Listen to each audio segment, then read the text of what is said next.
가까이 계신 분들과 인사하시죠. 안녕하십니까. 네, 반갑습니다. 오늘은요 마가복음 11장 27절로 33절의 말씀을 좀 집중적으로 나누어 보고자 하는데, 큐티 책으로는 지난주 4월 3일자 184쪽이고요. 성경 있으신 분들은 마가복음 11장 27절로 33절인데요. 우리 읽기는 27절, 28절 이렇게 두 절 읽고 나머지는 말씀 나누면서 함께 보도록 하시죠. 마가복음 11장 우리 27절, 28절 먼저 우리 두 절 한 목소리로 함께 읽겠습니다. 그들이 다시 예루살렘에 들어가니라. 예수께서 성전에서 거니실 때에 대제사장들과 서기관들과 장로들이 나와 이르되 무슨 권위로 이런 일을 하느냐? 누가 이런 일을 할 권위를 주었느냐? 자, 27절에 보면 예수님께서 다시금 예루살렘으로 들어가셨습니다. 자, 예루살렘 성전에 가셨는데 이때 예루살렘 성전이 어떠했는가? 여러분 11장 15절을 한번 보시겠어요? 11장 15절. 예수님이 다시 들어가신 예루살렘 성전이 어떠한지를 좀 보도록 하겠습니다. 자, 11장 15절부터 우리 한번 같이 읽으면서 그때의 성전의 모습이 어떠한지를 한번 보시겠습니다. 읽겠습니다. 그들이 예루살렘에 들어가니라. 예수께서 성전에 들어가사 성전 안에서 매매하는 자들을 내쫓으시며 돈 바꾸는 자들의 상과 비둘기 파는 자들의 의자를 둘러 엎으시며 아무나 물건을 가지고 성전 안으로 지나다님을 허락하지 아니하시고 이에 가르쳐 이르시되 기록된 바 내 집은 만민이 기도하는 집이라 칭함을 받으리라고 하지 아니하였느냐. 너희는 강도의 소굴을 만들었도다 하시네. 여기까지. 자, 예루살렘 성전의 형편이 이러했습니다. 매매하는 자들, 한마디로 강도의 소굴이 되어져 버렸죠. 그래서 예수님은 다 둘러 엎으시면서 이 성전은 만민이 기도하는 집이야 라고 선포를 하셨어요. 자, 그리고 나서 우리가 제가 읽지는 않았지만 18절을 보시면 대제사장들과 서기관들이 이 소식을 듣고 예수를 어떻게 죽일까 하고 꾀하니 라고 되어져 있습니다. 자, 그럼 생각해 보셔요. 다시금 오늘 본문으로 돌아오셔서 예수님께서 그러한 예루살렘 성전을 다시 들어가셨다. 다시. 자, 우리들의 이야기로 한번 한원해 보십시오. 이러한 곳에 들어가시겠어요? 저는 싫어요. 적어도 강도의 소굴이 된 것보다는 그래도 좀 더 좋은 것을 찾아가고자 하는 것이 우리들의 마음 아닐까요? 아니면 본래의 기능을 다 상실해 버린 그곳에 다시 들어간들 뭐가 있겠습니까? 무너진 곳에 다시 들어간들 뭐가 있겠어요? 생고생하는 것밖에 없어요. 다 뻔히 아는 거라고요. 저는요, 다시 들어가시는 예수님 이 부분이 그렇게 많이 생각을 되었어요. 그냥 쉽게 안 넘어가더라고요. 왜? 저 같으면 가기 싫거든요. 왜 다시 들어가셨어요? 왜 갔을까? 왜? 저는 왜 그랬을까? 왜? 저 항상 이 질문을 던지거든요. 그래서 제가 쉽게 잘 못 넘어가요. 그냥 항상 구절을 읽을 때 왜 그랬지? 왜 그랬지? 근데 그냥 그러한 질문 속에 저에게 나왔던 답은 딱 하나였어요. 예수님의 사명이었기 때문입니다. 다시 말할까요? 예수님은 다시금 예루살렘으로 들어가신 것은 강도의 소굴이 아니라 만민이 기도하는 집이다라는 사실, 그 본질적인 기능을 다시금 회복시키고 그 본질에 대한 의미를 선포하는 것이 예수님의 사명이시기 때문입니다. 그래서 뻔히 고생스럽고 뻔히 무너져 있고 뻔히 소망이 없는 그곳을 예수님은 기꺼이 들어가심으로 말미암아 강도의 소굴이 아니라 만민이 기도하는 집이라는 본질적인 기능을 다시금 회복시키고자 들어가셨던 것입니다. 그리고 그곳에서 뭐 하셨습니까? 말씀 전하셨습니다. 말씀을 왜 전하셨을까요? 그것은 성전을 성정되게 하는 본질이 말씀에 있기 때문입니다. 성전을 성정되게 하는 권위는 종교적 안정성을 확보하고자 제물을 드리고 제사를 드리는 것에 있는 것이 아니라 하나님의 살아있는 말씀이 전파되는 곳이 성전의 성전됨, 성전의 본질적인 권위가 그 말씀 선포에 있었기 때문인 것입니다. 그래서 예수님은 다시 들어가셨고요, 그곳에서 다시금 말씀을 전하시고 계셨습니다. 자, 그러면서 다시금 오늘 본문으로 오시죠. 그렇게 말씀을 전하시면서 거닐고 계시는 예수님께 누가 찾아오고 있죠? 대제사장들, 서기관들, 장로들이 찾아옵니다. 자, 대제사장 어떤 사람입니까? 당시 정치적으로 그리고 더 나아가서는 종교적으로 최고의 권위를 가지고 있던 자. 서기관들은 누굽니까? 율법을 기록하는 것뿐만이 아니라 그 기록된 말씀을 가르침으로 말미암아 말씀에 대해서 소위 정통한 자. 장로들은 누굴까요? 종교적인 부분보다는 사회적으로 사람들의 민심을 얻어서 리더로 선택된 자들 아니겠습니까? 그러니까 사회적인 지위, 최고의 권위를 가지고 있는 자들이 장로들이라고 할 수 있겠죠. 자, 이들이 지금 예수님께 찾아왔습니다. 왜 찾아왔을까? 예수님으로부터 대단히 불쾌한 정면 도전을 받았기 때문이거든요.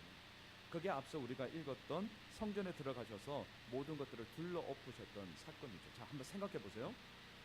예수님이 예루살렘 성전을 들어가셔서 매매하는 자들, 환전하는 자들의 상을 테이블을 다 뒤집어 엎으셨어요. 이것은 누구에 대한 정면 도전일까요? 1차적으로는 대제사장들에 대한 정면 도전이죠. 왜? 성전의 모든 최고의 권위는 이들 대제사장들이 가지고 있었기 때문에. 근데 그 대제사장들이 권위로 가지고 있는 그곳을 다 뒤집어 엎는다는 것은 대제사장들에 대한 정면 도전장을 내민 게 된 것입니다. 또한 성전에서 예수님께서는 뭐 하셨습니까? 말씀 전하셨어요. 이사야 57장 7절의 말씀을 전하셨죠. 이것은 56장 7절이죠. 이곳은 강도의 소굴이 아니라 만민이 기도하는 집이다. 이 말씀을 누가 선포해야 되는 거죠? 서기관들이. 이 말씀을 전함으로 말미암아 서기관들의 권위를 완전히 깡그리 다 무시해버리게 된 거죠. 그들의 입장에서. 또한 예수님이 예루살렘으로 입성을 할 때 많은 사람들이 외쳤습니다. 호산나, 예수여 우리를 구원하소서, 예수여 우리를 구원하소서, 호산나 호산나 외치면서 많은 사람들의 민심과 많은 사람들의 지지와 인정이 누구에게만 갑니까? 예수님께. 이것은 곧 장로들의 입장에서는 뭐가 되는 거죠? 정면 도전이 되는 거죠. 어쭈 이것 봐라, 이렇게 되는 거예요. 자, 지금 대제사장들, 서기관들, 장로들이 예수님을 찾아왔어요. 왜? 정면 도전을 받았기 때문에 너무나 불쾌하다는 것이었죠. 예수님으로 말미암아 자신들이 가지고 있던 기득권이 무너져 버렸기 때문입니다. 그래서 어떻게 합니까? 그들의 속마음은 어떻게 해서든지 완력을 써서라도 예수님을 붙잡아 가지고 없애버리기를 원했지만 그 당시 민심들, 그 당시의 여론이 예수님께 절대적인 지지를 이루었기 때문에 완력으로 어떻게 할 수가 없었던 거죠. 그래서 이제 오늘 우리가 이 본문을 좀 더 구체적으로 보게 되겠지만 공개적으로 그 예수의 권위를 깔아뭉개기 위해서 권위라는 주제를 딱 들고 나와서 예수님을 공격합니다. 자, 28절을 보시죠.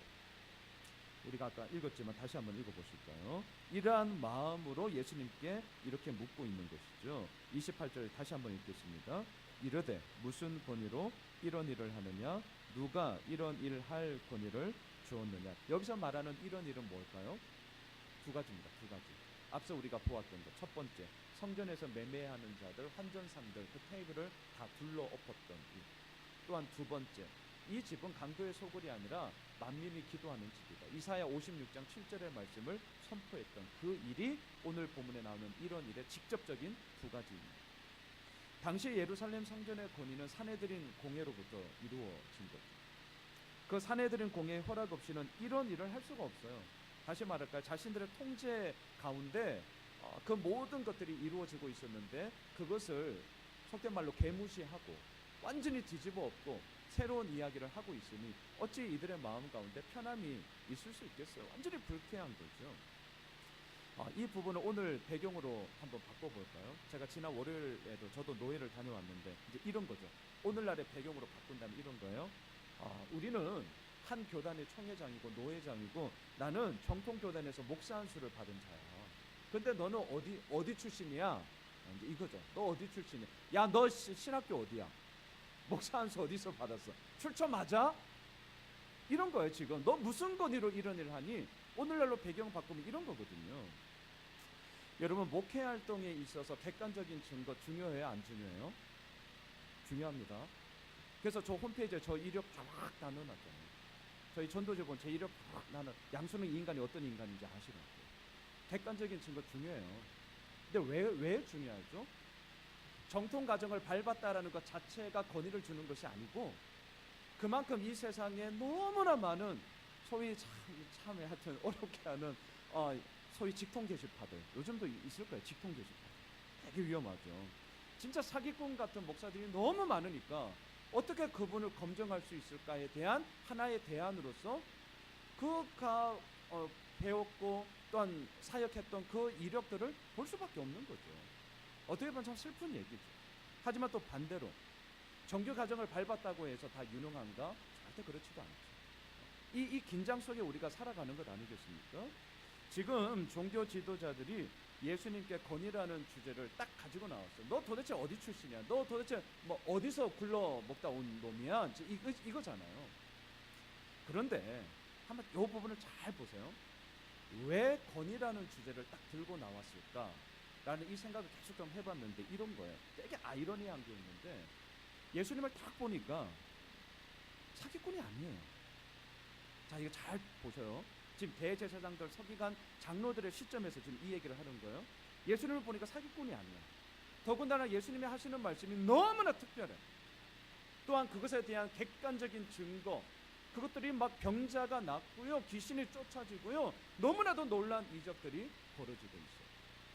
제가 어제 저녁에 한 가정을 신방하고 왔거든요. 이제 세례를 이제 받게 되는 한 형제였는데 신방 겸 뭐 교육 겸 하여튼 뭐 겸사해서 제가 어제 저녁에 신방을 했어요. 이런저런 얘기를 하는 가운데 여전히 그 형제의 마음 가운데 계속해서 이제 걸림돌로 남아 있는 거는 뭐냐면 30여 년 교회랑은 전혀 생판 모르게 살다가 결혼을 하고 아내 가정의 평화를 위하여서 아내가 그렇게 원하니까 오고 있는 형제예요. 그 마음 속에 어찌 하나님의 살아계심, 하나님의 임재하심, 하나님의 행하심, 이게 아직 잘 모르겠다는 거죠. 충분히 동의되는 얘기죠. 왜 30여 년 동안 전혀 뭐 그렇게 살지 않았는데, 그리고 결혼한 이후에 그렇게 이제 교회를 오는 거죠. 교회를 오는 거. 그래서 제가 그 얘기를 했어요. 그게 한꺼번에, 물론 한꺼번에 한순간에 바뀌면 나는 좋겠다, 그것마저도 하나님이 하실 것이다. 하지만 그것에 대해서 억눌릴 필요도 없지 않겠느냐. 기도하자. 하나님이 이루어 나가신 우리들 생각대로, 우리들 틀대로 이루어진다면 그게 어떻게 하나님이겠냐. 반드시 하나님이 이루어 나가심은 있을 거다. 나는 그걸 기대한다. 그 기대감을 가지고 끝까지 함께 가보자. 그것이 믿음의 여정 속에 우리에게 공동체를 허락해 주신 이유가 아니겠냐. 뭐 그렇게 얘기를 나누면서 왔어요. 자, 지금 이 대제사장과 서기관들이 볼 때도 예수님의 모든 사역 가운데는요, 너무나도 분명한 그런 증거가 있기 때문에 이들 역시 부인할 수가 없게 된 거죠. 그런데 너무나 두려울 만큼 영적 권위가 있었고, 또한 결코 부인할 수 없는 그 객관적인 증거들이 있는데, 중요한 것은 그것이 당시 자신들을 향한 공격으로 나타났기 때문입니다. 자신들을 멸시하는 것으로 나타났기 때문에 예수님께 지금 도전적으로 이 권위라는 주제를 딱 가지고 와서 묻고 있는 것이죠. 예수님은 이들의 의도를 너무 잘 알고 있었습니다. 그래서 당시 유대 지도자들에게 소위 뜨거운 감자의 한 주제를 딱 끄지고 나와요. 세례 요한의 문제였는데요. 29절 30절을 한번 보시겠습니까? 뜨거운 감자, 뜨거운 감자. 자, 29절 30절 읽겠습니다. 예수께서 이르시되 나도 한 말을 너희에게 물으리니 대답하라. 그리하면 나도 무슨 권위로 이런 일을 하는지 이르리라. 요한의 세례가 하늘로부터냐 사람으로부터냐 내게 대답하라. 정답은 뭘까요? 하늘로부터, 하나님으로부터. 자, 보세요. 당시 세례 요한은 이스라엘 백성들로부터 참 선지자로 여김을 받던 자였습니다. 백성들은 세례 요한을 통해서 새 시대의 소망을 보았죠. 우리 알고 있잖아요. 구약 말라기가 마치고 신약 마태복음 복음서가 시작하는 동안 그 공백 기간 몇 년이라고요? 몇 년이라고요? 네, 400년이죠. 죽을 사자 생각하시니까 400년. 영적 암흑기예요. 암흑기. 깜깜해요. 여러분, 400년 동안 우리가 진리의 말씀으로 읽고 있는 이 성경의 그 400년간에 또 다른 어떤 책이 없다는 것은, 성경이 없다는 것은 뒤집어서 얘기하면 뭘까요? 하나님의 말씀하심이 없었다는 거예요.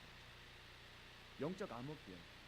신구약 중간사라고 얘기하지만 영적으로 깜깜한 시대를 살아가고 있습니다. 그 깜깜함을 커튼콜을 쫙 펼치면서 새 시대를 시작했던 자가 누구예요? 세례 요한이라는 거예요. 회개하라. 이 메시지가 그저 우리들의 잘못과 우리들의 욕망과 탐욕의 이야기로서 맞아 이런 것도 있지만, 어두컴컴한 완전히 깜깜한 시대를 열어젖히는 한 줄기의 너무나도 분명한 소망의 메시지였어요. 회개하라는 것은 우리들에게 부담과 좌절을 느끼게 하는 것이 아니라 소망이었다니까요. 그 회개하를 선포하면서 나왔던 영적 선구자였죠. 하나님이 보낸 선지자였습니다. 그런데 유대 지도자들은 이 세례 요한이 완전히 눈에 가시였습니다. 왜냐하면 세례 요한의 하나님 나라 운동의 핵심은 회개 운동이었는데 그 회개 운동의 포커스가 어디로 쫙 가냐면 결국은 그 당시에 기득권자들이었어요. 그 기득권자가 누군데요? 오늘 본문에 나오는 대제사장들, 서기관들, 장로들, 더 넓게는 바리새인들, 사두개파, 헤롯 땅 등등. 그 기득권자들을 향한 타켓이 회개 운동의 초점이었기 때문에 이들에게는 너무나도 분명한 특별함이었지만 한편으로는 자신들을 향한 너무나 맹렬한 공격이 되었죠. 그래서 세례 요한이 눈에 가시였습니다. 기득권을 포기해라. 하나님 앞에서 의로움을 추구해라. 하나님이 보시기에 합당치 않은 것이다. 회개해라. 너무나도 맞는 말이었음에도 불구하고 이들은 그 말을 따를 수가 없었습니다. 반면 무수한 군중들은 이러한 세례 요한의 메시지에 새로운 시대를 보게 되면서 절대적인 지지를 얻게 되었던 것이죠. 자, 헤롯 왕이 자신의 동생의 아내였던 헤로디아와 결혼을 하지 않습니까? 그것이 잘못되었다. 시대를 향한 그리고 잘못된 것에 대한 지적질로 인하여서 갇히게 되고 결국 교수형에 처하게 되잖아요. 그때에 이 기득권자들이었던 대제사장들, 서기관들, 장로들의 행함이 뭡니까? 아무 말 안 한 거예요. 아무 말. 이게 구명운동을 안 한 것이 그들에게 있어서는 아주 속 시원함이었겠지만 한편으로는 계속해서 이제 걸림돌이 되는 거죠. 요즘 인사청문회가 막 일어나잖아요. 뭐 장관 후보자들 뭐 말을 하다 설왕설래 하잖아요. 탈탈 털어요. 그렇죠. 탈탈 털어요. 뭐 몇십 년 전까지 탈탈 털어요. 먼지 안 날 인간이 없죠. 근데 이제 정도껏이잖아요. 정도껏. 물론 깨끗하면 그것만큼 뭐 좋은 건 없죠. 하지만 우리도 살아가면서 늘 우리가 갖고 있는 보편적인 기준이 뭐예요? 좀 정도껏 해먹어야지. 이제 이 싸움인 것 같아요. 결국은 이 싸움. 정도껏. 그 정도껏에 있어서 이제 여러 가지 해석의 관점으로 있어 서로 싸움이 있는 것이지만, 자, 이들에게 있어서도 세례 요한을 구명운동을 분명히 했어야 함에도 불구하고 침묵하고 하지 않았다는 것은 헤롯 왕을 동조하는 암묵적인 동의 아니겠습니까? 그것이 이제 늘 걸림돌이 되어져 있는 거죠. 그래서 뜨거운 감자예요. 오늘 예수님께서 묻습니다. 요한의 세례가 하늘로부터냐 사람으로부터냐? 자, 하늘로부터다 라고 대답을 하면 뻔한 거예요. 예수님이 뭐라고 질책하겠습니까? 그런데 왜 어찌하여서 하늘로부터 온 선지자인 세례 요한을 구명운동하지 않았느냐? 뻔한 거죠. 그게 31절이잖아요. 읽어보실까요? 오늘 보면 31절 읽겠습니다. 그들이 서로 의논하여 이르되 만일 하늘로부터라 하면 어찌하여 그를 믿지 아니하였느냐 할 것이니. 얘들도 알아요. 뭐 뻔한 거예요. 뻔한 거. 자, 그렇다면 그래서 물론 뒤에서 대답은 이제 알지 못합니다. 요거였는데요. 또 하나 제가 좀 지적하고 싶은 게 이겁니다. 예수님께서 지금 세례 요한의 이야기를 꺼내신 또 다른 이유가 저는 있다고 생각하는데 그건 이거예요. 지금 유대 지도자들이 백성의 눈치를 막 살펴보면서 또한 세례 요한이 베풀었던 세례의 그 권위가 하나님으로부터 주어진 거라는 것을 이들이 알고 있어요. 그럼에도 불구하고 그 말하지 않는 이유는 물론 오늘 31절에서 말하는 것처럼 질책을 받는 것도 뻔하지만 또 하나 뭐가 있냐면 마가복음을 좀 통전적으로 볼 때 걸리는 게 하나가 있어요. 그건 뭐냐면 예수님의 세례가 누구로부터 이루어졌어요? 세례 요한으로부터 이루어집니다. 자, 이게 무슨 말이냐? 여러분, 마가복음 1장 9절로 11절을 한번 보세요. 맨 처음으로 한번 가볼게요. 마가복음 1장 9절로 11절. 지금 이 세례 요한의 세례 이야기를 끄집어낸 것이 더 넓게는 예수님의 건의와도 직결이 되는 거예요. 이게 지금 마가복음이 통전적으로 우리들에게 얘기하고 있는 건데요. 자, 마가복음 1장 9절로 11절 우리 같이 읽겠습니다. 시작. 그때에 예수께서 갈릴리 나사렛으로부터 와서 요단강에서 요한에게 세례를 받으시고 곧 물에서 올라오실새 하늘이 갈라짐과 성령이 비둘기같이 자기에게 내려오심을 보시더니 하늘로부터 소리가 나기를 너는 내 사랑하는 아들이라 내가 너를 기뻐하노라 하시니라. 자, 세례 요한이 베푼 예수님께 베푼 이 세례의 자리는 어떤 자리입니까? 11절을 보면 하늘로부터 소리가 나는 자리였죠. 그 소리가 뭡니까? 너는 내 사랑하는 아들이다. 나는 내가 너를 기뻐한다.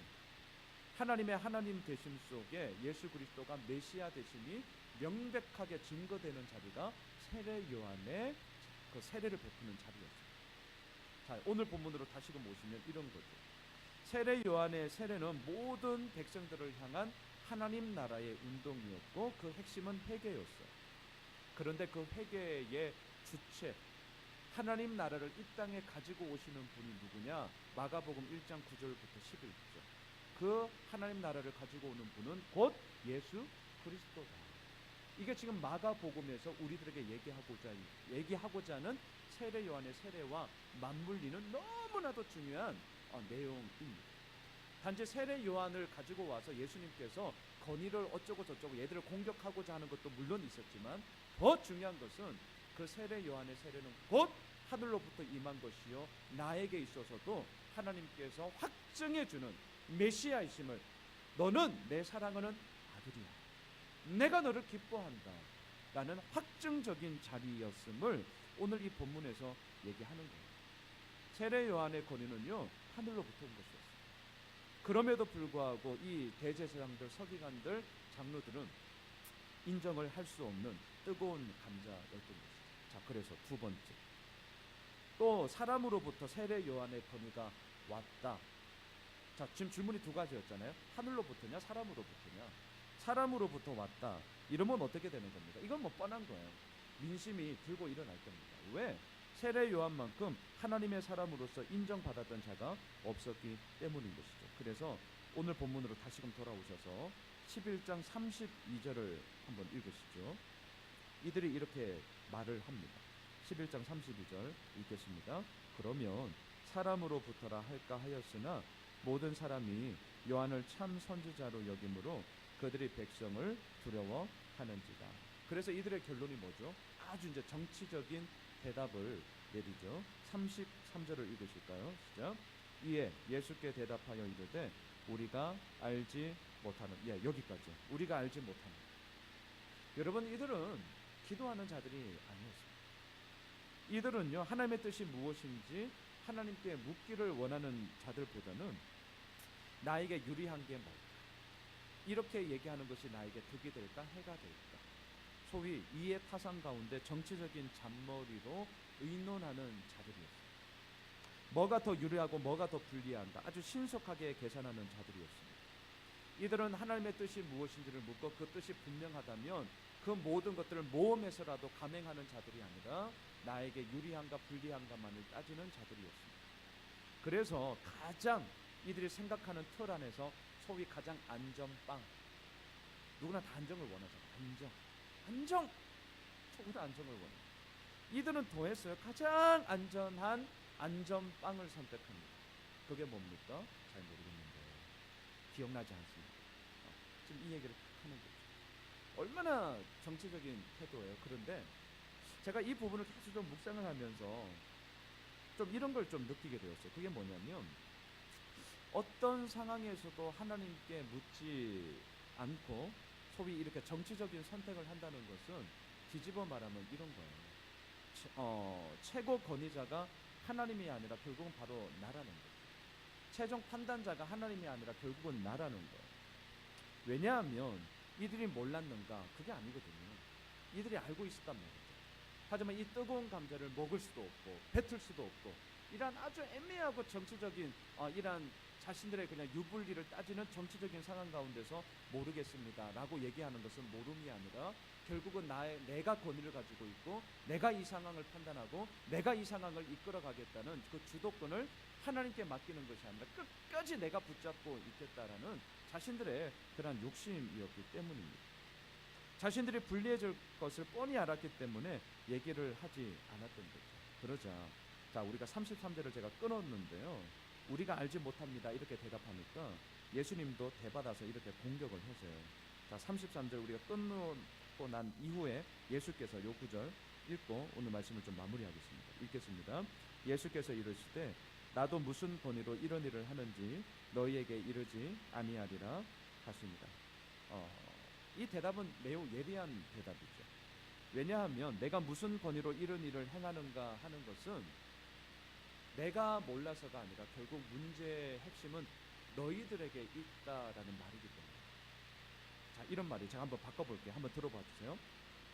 너희가 세례 요한의 세례가 하나님으로 말미암은 것인지 사람으로 말미암은 것인지를 도무지 알 수 없다면 너희는 내가 무슨 말을 할지라도 내게 어떤 권위가 있는지를 도무지 알 수 없을 거다. 또한 너희가 세례 요한의 권위를 모르겠다고 한다면 나에 대해서도 너희들은 알 수 없을 거다. 결국 문제는 나와 나의 행위가 아니라 진리에 대하여 무지한 너희 안에 있는 영적 무지다. 너희는 너희 자신을 최종 권위자로 여김으로 하나님의 일에 눈이 가려진 자들, 완전히 무능한 자들이 아니겠느냐. 이런 얘기죠. 예수님의 대답하지 않으면 마치 진주를 돼지에게 주지 않는 것처럼 진리에는 관심 없고 오직 자신의 권력 유지에만 관심 있는 이들을 향한 예수님의 너무나 뜨거운 공격이었고 내세운 질책이었습니다. 또한 설령 이 질문에 대해서 예수님께서 대답했다 할지라도 이들은 듣지 않을 게 뻔했던 것이죠. 말씀을 정리하겠습니다. 오늘날 우리는요, 이 권위, 무슨 권위로 이런 일을 하느냐, 이 권위에 대한 문제, 우리도 잘 질문하지 않는 것 같아요. 제가 이 사회를 보니까 뭐 사회를 나갈 것도 없어요. 저를 봐도 무슨 권위로, 그것에 대해서 질문이 점점 저도 없어지는 것 같습니다. 왜 그럴까? 결국은 자기 자신이 최종 권위자의 최종 판단자로 서 있기 때문이에요. 결국은. 그래서 권위 어쩌고 저쩌고 하면 뭐 젊은이들은 더 듣지 않고 이미 기성세대인 우리들에게 있어서도 뭐야 무슨 권위야 이렇게 우리가 반응하는 분들이 많이 있죠. 오히려 오늘날의 권위의 판단 기준은 어디에 있을까요? 저는 이거라고 생각을 하는데요. 내가 어떻게 느끼는 거. 우리 시대 이미 우리 시대에 돌아가고 있는 권위의 판단의 기준은 내가 어떻게 느끼는 거. 우리 애들 보세요. 재미있냐 없냐 이게 권위의 기준이에요. 오름의 기준이 되어버렸어요. 아니면 기분 좋았냐 나빴냐 이거예요. 아니면 내 마음에 들었냐 안 들었냐 이거라니까요. 이것에 대해서 내 마음에 들면 오케이 그게 이제 진리의 이야기와는 또 다른 판이고 또 다른 구도임에도 불구하고 그냥 옳은 게 돼버리는 거예요. 내가 좋으면 옳은 게 되는 거예요. 내가 나쁘면 틀린 게 되는 거예요. 옳고 그름과 좋고 나쁨이 어떻게 하나로 뭉쳐질 수가 있어? 그럴 수 없는 거잖아요. 옳고 그름의 문제에 대해서는 우리가 제대로 된 기준을 가지고 판별을 해야죠. 좋고 나쁨은 나의 감정의 이야기잖아요. 나의 느낌의 이야기라고요. 그런데 오늘 이 시대는 이 권위에 대한 문제가 결국 나의 좋고 나쁨, 나의 그냥 기분에 따라서 재미있고 없음에 따라서 모든 것들이 다 판단의 근거가 되어버린 시대가 되어요. 그래서 권위에 대해서 묻지 않아요. 권위 어쩌고 저쩌고 하면 완전히 캐캐 묵은 것으로 다 치부해버리는 시대가 우리의 시대입니다. 자, 그래서 이렇게 정리하고 싶습니다. 오늘 본문에 나오는 종교 지도자들이나 그러한 시대를 살아가고 있는 우리들이랑 똑같아요. 그래서 잊지 마셔야 됩니다.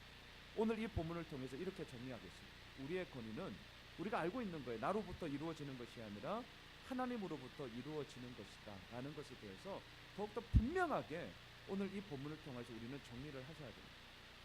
하나님의 말씀을 따라가 살아가는 존재로서 오늘도 우리가 하나님 되심 앞에 서 있는 것이지 나의 생각이 무엇인가에 대해서 더욱더 도드라지게 되묻고 그것에 대해서 따라가기 시작한다면 하나님의 말씀하시면 점점 내 가운데서 사라져 버리게 될 것입니다. 잊지 마십시오. 무슨 권위로 이런 일을 하느냐고요? 하나님으로부터 주어진 권위가 예수 그리스도께 있었기 때문입니다. 무슨 권위로 그런 일을 하느냐고요? 세례 요한 가운데 하나님의 부르심과 하나님의 권위가 주어졌기 때문입니다. 그 하늘의 권위가 주어진 자들에게 붙게 됩니다. 뭐가? 사람의 권위가 붙게 됩니다. 그게 영적인 질서더라고요. 바라기는 오늘 이 본문, 우리가 잘 알고 있는 본문이지만 다시 한번 그러하기에 우리의 마음 가운데 분명하게 정리합시다. 분명하게 하늘의 권위가 우리들을 이끌어가고요. 그 권위의 하늘의 그 권위가 우리를 이끌어감 속에 사람의 권위가 세워지는 거예요. 근데 우리는 거꾸로 가죠. 거꾸로. 하늘의 권위가 안 잡히니까 뭘 잡아요? 사람의 권위를 잡아요.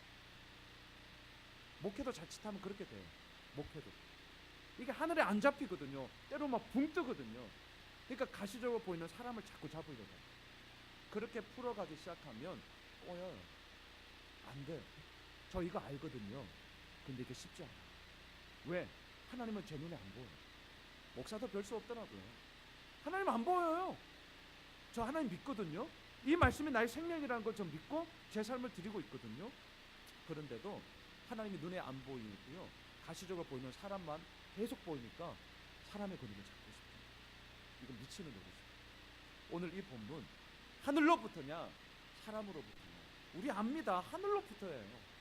그 권위가 우리를 끝까지 일고 나가는 생명이다라는 것을 우리가 기억하고 붙잡고요, 그 속에서 아버지께서 이루어 나가시는 놀라운 은혜를 함께 고백하며 누리게 되어지는 저희들의 모든 삶이 되시길 주님의 이름으로 축원합니다. 우리 함께 찬양하고 우리 기도하도록 할까요? 우리 이러한 마음을 담아서 나 무엇과도 주님을 바꾸지 않겠습니다.